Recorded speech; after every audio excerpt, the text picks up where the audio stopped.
Hello dear 10th class students, this is Anuradha, your science teacher. How are you doing children? Hope you all are doing very well. Let's read further topic of 5th chapter, that is trends in modern periodic table. हाँ जी, क्या चलन है modern periodic table में?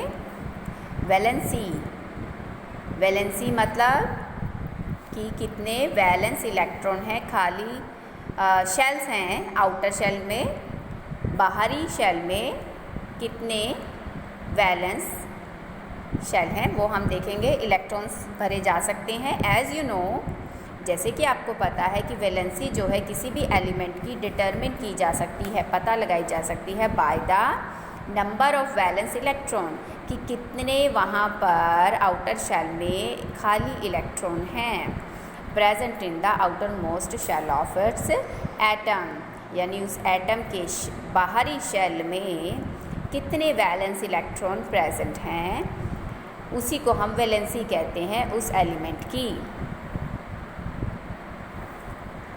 Atomic size. The term atomic size refers to the radius of an atom. ये जो term है atomic size का मतलब वो है रेडियस किसी भी एटम का। अब रेडियस मतलब घेरा यानी अर्धव्यास, जैसे यहाँ पर देखो बेटा, ये मैंने हाइड्रोजन का एटॉमिक स्ट्रक्चर ड्रॉ किया है। तो ये सेंटर से यानी कि न्यूक्लियस से सेंटर से यहाँ तक की दूरी को हम रेडियस कहते हैं। जैसा कि आप मैथ्स में भी पढ़ते हैं ना बेटा, अर्धव्यास। और डायामीटर तो पूरे इस लाइन को कहते हैं ना, जो सेंटर में से होकर गुजरती है सर्कल के, उसे डायामीटर कहते हैं। लेकिन यहाँ पर हम रेडियस की बात कर रहे हैं, तो which is the centre point of the atom to the, हाँ जी, पेरिफेरी तक, यहाँ तक बाहरी पॉइंट तक, ये एक हम इसे हाफ पॉइंट कहेंगे, ये है एटम का रेडियस। एटॉमिक साइज में be visualised as the distance between the centre of the nucleus. Nucleus के सेंटर से, हाँ जी, जो डिस्टेंस हम विजुअलाइज कर सकते हैं उसी को हम रेडियस कहते हैं। And outer most shell of the isolated, ये आउटर मोस्ट शेल है बाहरी। अब इसका मान लो अगर मैं कोई और एलिमेंट बनाती हूँ उस जिसके पास दो शेल हैं, तो इसके सेंटर से लेकर बाहर ये वाला पॉइंट यहाँ तक का, ये इसका रेडियस कहलाएगा। अब इसका तो एक ही शेल था, इसके पास दो शेल हैं, ये के और एल, इसके पास अकेला के शेल था, ठीक है। तो लास्ट वाले आउटर मोस्ट शेल तक की दूरी को सेंटर से, उसे भी हम रेडियस ही कहेंगे, जितना सेल किसी भी एटम के आउटर मोस्ट शेल तक दूरी है। नाउ द एटॉमिक रेडियस, अब जो एटॉमिक रेडियस है बेटा हाइड्रोजन का, वो 37 picometre, 1 picometre is equal to कितना है, 10⁻12 मीटर। तो कितना माइक्रो है ये, कितना छोटा है। Let us study the variation of atomic size in A group. चलिए वेरिएशन पढ़ते हैं हम। वेरिएशन मतलब विभिन्नता एटॉमिक साइज़ की ग्रुप के अंदर। तो अगर हम देखें, आपको याद हो मैंने आपको बताया था पीरियोडिक टेबल में ग्रुप जो है वर्टिकल्स कॉलम्स, हाँ जी, इन वर्टिकल कॉलम्स को ग्रुप कहते हैं। तो ग्रुप में किस तरह से वेरिएशन आ रही है, यानी विभिन्नता आ रही है, उसके बारे में हम पढ़ेंगे।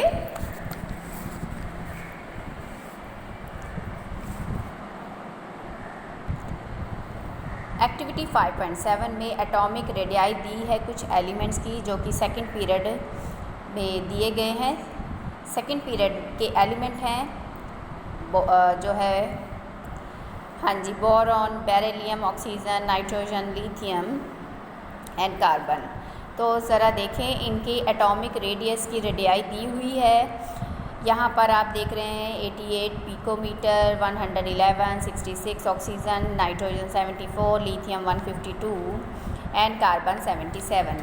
Now we will look in the period, second period. अगर हम देखें सेकंड पीरियड में, देखो बेटा ये सेकंड पीरियड में अगर हम देखते हैं तो यहाँ पर ये एटॉमिक रेडियाई दी गई है, ठीक है, सेकंड पीरियड में. तो इसकी रेडियाई का जो नंबर है अगर हम देखें तो इससे क्या कंक्लूजन निकल रहा है, वो ये निकल रहा है कि जब आप देखते हैं एटॉमिक रेडियस को, तो ये अगर आप लेफ़्ट से राइट देखते हैं, लेफ़्ट से राइट की तरफ अलोंग अ पीरियड के अंदर कुछ इस तरीके से लेफ़्ट से राइट की तरफ, तो जो एटॉमिक रेडियाई है वो डिक्रीज़ होती नज़र आती है, कम होती नज़र आती है. और this is due to an increase in nuclear charge. ऐसा क्यों हो रहा है? ठीक है, ऐसा इसलिए हो रहा था क्योंकि ये रीज़न है बेटा, हायर क्लासेस में अक्सर आ जाता है और आपको भी आ सकता है कि क्यों जो है एटॉमिक रेडियाई डिक्रीज़ होती है अलोंग द पीरियड. तो रीज़न क्या है? This is due to the increase in the nuclear charge. जैसे जैसे एटॉमिक साइज़ भी बढ़ रहा है ना, तो फिर पॉजिटिव चार्ज भी तो इंक्रीज़ हो रहा है, और ये पॉजिटिव चार्ज इंक्रीज़ होने के कारण इलेक्ट्रॉन्स जो हैं वो ज़्यादा इसकी तरफ अट्रैक्टेड हो जाते हैं. ठीक है, ज़्यादा पॉजिटिव चार्ज की तरफ अट्रैक्ट हो जाते हैं. विच टेंड्स टू पुल, यानी कि वो खींचेगा इलेक्ट्रॉन्स को क्लोज़र. पॉजिटिव ज़्यादा स्ट्रॉन्ग हो जाएगा ना, तो नेगेटिव चार्ज को अपनी ओर खींचना शुरू कर देगा न्यूक्लियस की तरफ, और जिससे रिड्यूस हो जाएगा, कम हो जाएगा साइज़ ऑफ द एटम, यानी रेडियस कम हो जाएगा, क्योंकि इलेक्ट्रॉन्स जो हैं पॉजिटिव चार्ज बढ़ने के कारण उसकी तरफ अट्रैक्ट हो रहे हैं, तो जिससे ये श्रिंक हो जाएगा, है ना, साइज़ में फ़र्क आएगा. नाउ एक्टिविटी 5.8 में देखो, अगर हम वेरिएशन देखते हैं एटॉमिक रेडियस की फर्स्ट ग्रुप में, जैसे sodium, lithium, rubidium, caesium, potassium, तो इसमें क्या नज़र आ रहा है कि you will see that the atomic size अब इसमें बढ़ रहा है. ठीक है, इसमें जो है फर्स्ट ग्रुप में, ये हमने सेकंड ग्रुप देखा था, सेकंड पीरियड के एलिमेंट देखे थे, इसमें एटॉमिक साइज़ कम हो रहा था due to the increase in nuclear charge, है ना, न्यूक्लियर चार्ज बढ़ रहा था लेफ़्ट से राइट साइड की तरफ जाने पर. यहाँ देखेंगे हम, जब हमने जो है फर्स्ट ग्रुप में देखा, अब फर्स्ट ग्रुप में देख रहे हैं, तो जो सोडियम, लिथियम, रुबीडियम, सीजियम और पोटाशियम है, इन सभी में देखो ज़रा इनका साइज़ दिया हुआ है एटॉमिक रेडियस का. तो आप ये नोटिस कर रहे हैं कि एटॉमिक साइज़ जो है वो ग्रुप में नीचे की तरफ जाते हुए बढ़ रहा है. दिस इज़, ये ऐसा क्यों हो रहा है? क्योंकि नए shell are being added to as we go down group. तो नए शेल इंट्रोड्यूस हो रहे हैं, यानी शेल का नंबर बढ़ता जा रहा है, जिसके कारण क्या हो रहा है, ऐसे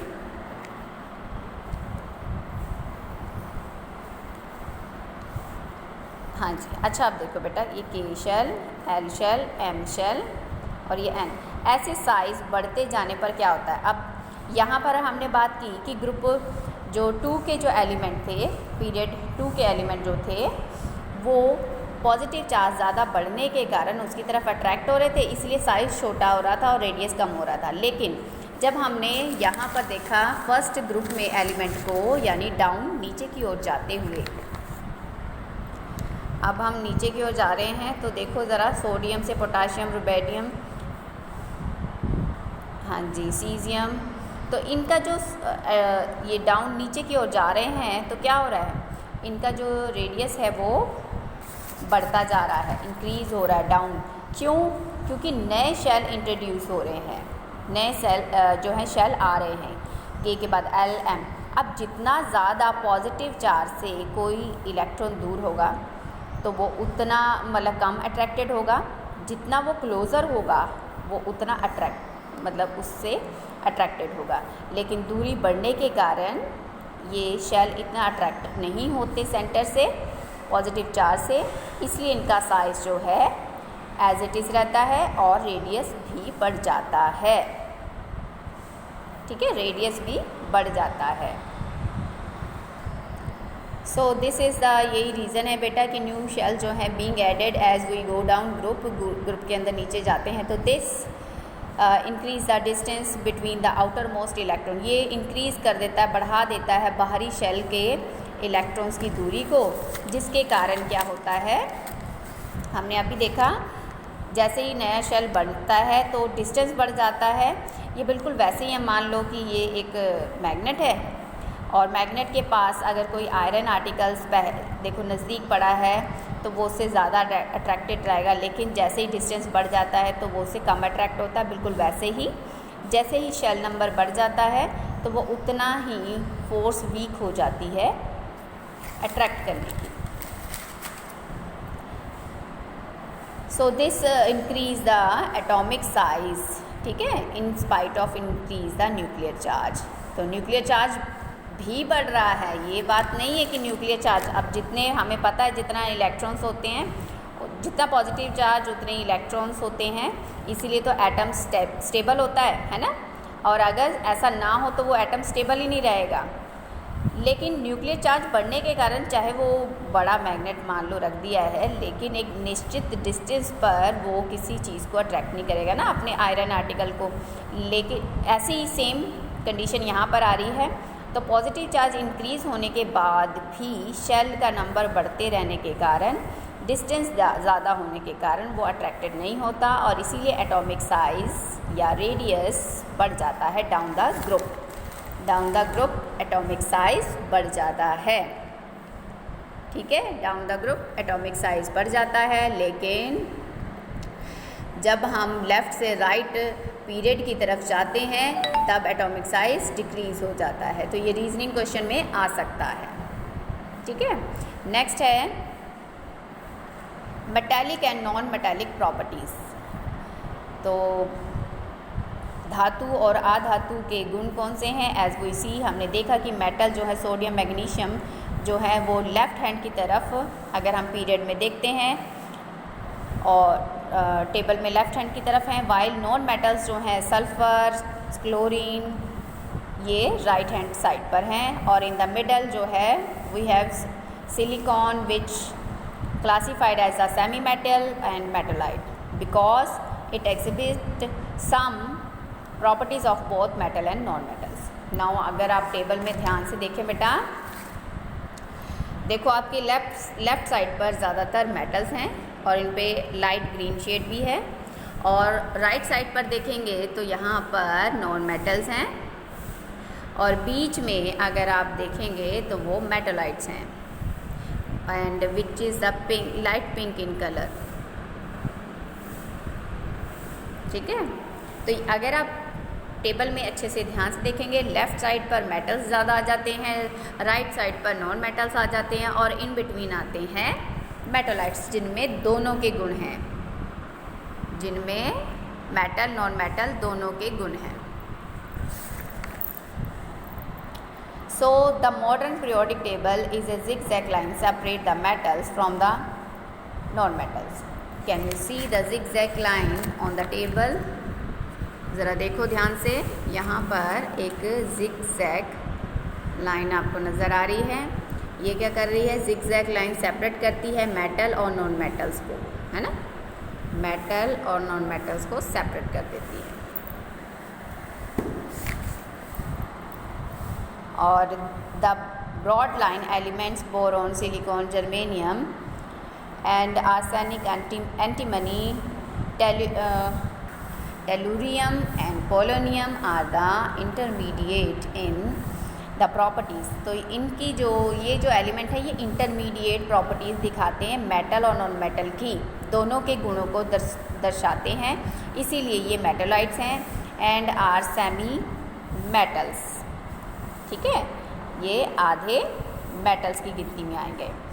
सो as we have seen in the chapter 3 metals tends to lose electron, हमें पता है कि मेटल्स के अंदर ये गुण है कि वो अपना एक इलेक्ट्रॉन या जितनी उनकी कैपेसिटी है वो लूज़ करते हैं, इलेक्ट्रॉन्स को गंवाते हैं, जिसके कारण वो अच्छे कंडक्टर हैं इलेक्ट्रिसिटी के, हीट के। वाइल फॉर्मिंग बॉन्ड बनाते हुए वो इलेक्ट्रॉन लूज़ करते हैं, दैट इज़ दे इलेक्ट्रोपॉजिटिव, इसीलिए तो वो इलेक्ट्रोपॉजिटिव होते हैं इन नेचर। इलेक्ट्रोपॉजिटिव मतलब जिनके ऊपर पॉजिटिव चार्ज होता है, जैसे मैग्नीशियम है, ठीक है, तो ये इलेक्ट्रोपॉजिटिव नेचर होते हैं metals. Now as the effective nuclear charge acting on the valence shell electrons increase across a period, अगर हम देखें जैसे जैसे हम जो न्यूक्लियर चार्ज जो है वैलेंस शेल के कारण इलेक्ट्रॉन्स पर बढ़ता जाता है पीरियड के दौरान, तो टेंडेंसी जो है लूज़ करने की इलेक्ट्रॉन विल डिक्रीज़, तो इलेक्ट्रॉन की टेंडेंसी भी कम हो जाती है गंवाने की। Down the group effective nuclear charge are experienced by the valence. यहाँ पर फिर से मैं एक बात कहूँगी बेटा कि ये जो इन लाइनों का मतलब है कि जैसे जैसे इफ़ेक्टिव, अब ये यहाँ पर पॉजिटिव चार्ज ज़्यादा है और इलेक्ट्रॉन शेल नंबर कम है, शेल नंबर कम होने पर इलेक्ट्रॉन वो लूज़ नहीं कर पाता जल्दी, क्योंकि वो अट्रैक्टेड रहता है अपने ही न्यूक्लियस की तरफ। तो फिर ये देखो, ये सिर्फ डाउन द ग्रुप की पीरियड की बात हो रही है, पीरियड के दौरान, ठीक है। यहाँ पर यही था ना, इफ़ेक्टिव न्यूक्लियर चार्ज हो गया था left to right along a period, ये शो हो रही थी प्रॉपर्टी, है ना। तो ये टेंडेंसी जो है लूज़ करने की, इलेक्ट्रॉन को देने की, वो कम हो जाती है, क्योंकि वो न्यूक्लियस की तरफ, अपने ही न्यूक्लियस की तरफ ज़्यादा अट्रैक्टेड रहते हैं। और जब डाउन द ग्रुप देखें तो साइज़ बढ़ने के कारण, न्यूक्लियर चार्ज ज़्यादा होने पर भी शेल नंबर तो बढ़ गया ना, तो यहाँ पर अब दूरी होने के कारण वो ज़्यादा अट्रैक्टेड भी नहीं रहता, तो आसानी से लूज़ कर देता है अपने इलेक्ट्रॉन्स को। और decreasing electron is decreasing the outer most electron, वहाँ पर भी टेंडेंसी जो है वो कम होने लगती है, further away from the nucleus, क्योंकि वो न्यूक्लियस से दूर हैं, तो therefore they can be lost easily, फिर वो आसानी से इलेक्ट्रॉन दे देते हैं, ठीक है, लूज़ कर लेते हैं। हैंस मेटालिक करैक्टर डिक्रीजेस, और मेटालिक करैक्टर धीरे धीरे कम होने लगता है अलोंग अ पीरियड के अंदर, लेकिन ग्रुप में इंक्रीज़ होने लगता है। डाउन अ ग्रुप में नीचे जाते समय मेटालिक करैक्टर बढ़ने लगता है, जैसे कि पेज में था। तो मेटालिक करैक्टर अगर हम बात करें, जितना साइज़ भी कम होगा, रेडियस कम होगा, वो उतना ही ज़्यादा उसके अंदर मेटालिक करैक्टर कम होगा। जितना ज़्यादा साइज़ बढ़ता जाएगा, शेल नंबर भी बढ़ता जाएगा, तो इलेक्ट्रॉन्स वैलेंस होंगे वो आसानी से, क्योंकि वो इससे अट्रैक्टेड नहीं है, ज़्यादा डिस्टेंस होने के कारण, रेडियस होने के कारण, तो वो आसानी से लूज़ कर देता है इलेक्ट्रॉन को, जिसके कारण इसमें metallic character down the group increases, बढ़ने लगता है, जबकि इसमें अलोंग अ पीरियड डिक्रीजेस, क्योंकि इफ़ेक्टिव न्यूक्लियर चार्ज बढ़ता है यहाँ पर अलोंग अ पीरियड के दौरान। इफ़ेक्टिव न्यूक्लियर चार्ज बड़े होने के कारण वो इलेक्ट्रॉन को आसानी से लूज़ नहीं करता, लेकिन जैसे जैसे शेल नंबर इंक्रीज़ होने लगता है डाउन द ग्रुप के नीचे होते हुए, जैसे कि हमने अभी टेबल में देखा था बेटा, यहाँ पर डाउन द ग्रुप जो है साइज़ बढ़ रहा है, शेल बढ़ रहा है, जिसके कारण वो ज़्यादा अट्रैक्टेड नहीं रहता न्यूक्लियस की तरफ, और फिर वो डाउन द ग्रुप जो है इफ़ेक्टिव न्यूक्लियर चार्ज होने के बावजूद भी शेल नंबर बढ़ता जाता है, जिसके कारण जो है मेटालिक करैक्टर ज़्यादा डेवलप होता है। लेकिन अलोंग द, अगर हम बात करें पीरियड, तो वो अलोंग पीरियड डिक्रीज़ होने लगता है, ठीक है। ओके डियर, आज के लिए इतना ही। उम्मीद है कि आपको आज का पढ़ाया समझ में आया होगा। If you have any doubt you can ask. Thank you.